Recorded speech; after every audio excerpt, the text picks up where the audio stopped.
इलाजे merge का रास्ता मुश्किल ज़रूर है। मर्ज म्हणजे आजार। इलाजे मर्ज का रास्ता मुश्किल ज़रूर है, लेकिन अगर सब्र का सहारा लो तो मिलती मंजिल ज़रूर है। कॅन्सरच्या इलाजादरम्यान असंच होतं। म्हणजे काय तर कॅन्सरचा इलाज चालू असताना त्याच्या इलाजाच्या ज्या पद्धती वापरल्या जातात त्यांचा आपल्याला थोडाफार त्रास होऊ शकतो। चक्क आपले दात किडूसुद्धा शकतात। खरंच कसं ते सांगते। कॅन्सरच्या इलाजासाठी सुदैवाने आज अनेक उपचार पद्धती उपलब्ध आहेत, ज्याच्यामुळं आपण कॅन्सरमुक्त 100% होऊ शकतो। पण त्यातल्या काही उपचार पद्धतींचा आपल्याला त्रास होऊ शकतो आणि हा त्रास इलाजाच्या दरम्यान काय केल्याने कमी होऊ शकतो आणि काय काय त्रास होऊ शकतो याचीच माहिती आपल्याला आजच्या या व्हिडिओमध्ये मिळणार आहे। नमस्कार, मी आहे डॉक्टर वर्षा जडे, तुमची डेंटिस्ट दोस्त, आणि तुम्ही पाहत आहात टूथपिक। चॅनलला सबस्क्राईब केलं नसेल तर लगेच सबस्क्राईब करा, कारण आता आपण 1 लाख सबस्क्रायबर होण्याच्या खूप जवळ आलो आहोत। डोकं, चेहरा, मान या भागातील कर्करोगाच्या उपचारासाठी ज्यावेळेला रेडिएशन थेरपी वापरली जाते त्यावेळेला आपले दात झपाट्याने किडतात।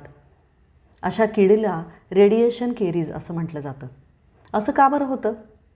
जेव्हा या भागात रेडिएशनची किरणं पडतात त्यावेळेला या भागातील त्वचा लाल होते, सेन्सिटिव्ह होते, हे तर होतच असतं, पण सगळ्यात जास्त परिणाम होतो तो थुंकी निर्माण करणाऱ्या ग्रंथींवर, ज्यामुळं थुंकीची निर्मिती कमी होते आणि त्याच्यामुळं अन्नकण जे दातावर चिकटलेले असतात ते वाहून नेण्याचं कार्य घटतं आणि त्याच्यामुळं अन्नकण दातांवर तासोनतास राहिले जातात आणि त्याच्यामुळं दात किडायला चालू होतात।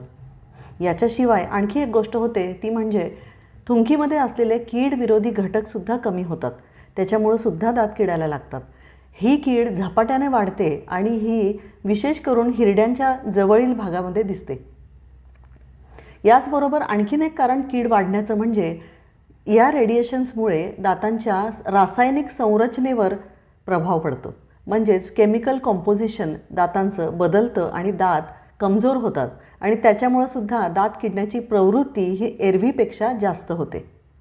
थुंकीचं प्रमाण कमी झाल्यामुळं थुंकीमध्ये असलेले अँटीबॉडीज म्हणजेच रोगप्रतिकारक घटक जे असतात ते सुद्धा कमी होतात आणि त्याच्यामुळे तोंडामध्ये इतर इन्फेक्शन्स वाढतात, जसं की फंगल इन्फेक्शन्स। त्याच्यामुळं आहार कमी होतो आणि आवश्यक ती जीवनसत्व कमी पडायला लागतात आणि त्याचा परिणाम म्हणून पुन्हा आणखी अल्सर्स येतात। याशिवाय रेडिओथेरपीचा परिणाम म्हणून जबड्याच्या हाडामधील जी रक्तवाहिन्या असतात, जो रक्तपुरवठा असतो तो सुद्धा कमी होतो। याचा परिणाम किंवा याचा त्रास आपल्याला असा होऊ शकतो की जर तुमचा एखादा दात किडला असेल, हिरडीला कुठला संसर्ग झाला असेल किंवा एखादा दात काढल्यामुळे किंवा त्या भागामध्ये जबड्यामध्ये जर एखादी शस्त्रक्रिया केली असेल तर रेडिएशनच्या परिणामामुळे कमी झालेल्या रक्तपुरवठ्यामुळे या भागातील संसर्ग किंवा जखम लवकर भरून येत नाही। या सगळ्या गोष्टी टाळता येतील का किंवा याची तीव्रता तरी आपण कमी करू शकतो का? याच्यासाठी काही करता येईल का? नक्कीच करता येईल। रेडिओथेरपीमुळे होणारा त्रास किंवा दुष्परिणाम त्याचे जर टाळायचे असतील तर त्याच्यासाठी महत्त्वाची गोष्ट म्हणजे रेडिओथेरपी चालू होण्याच्या आधी तुमच्या डेंटिस्टकडे जाऊन तुमच्या तोंडाची व्यवस्थित तपासणी करून घेणं खूप गरजेचं आहे।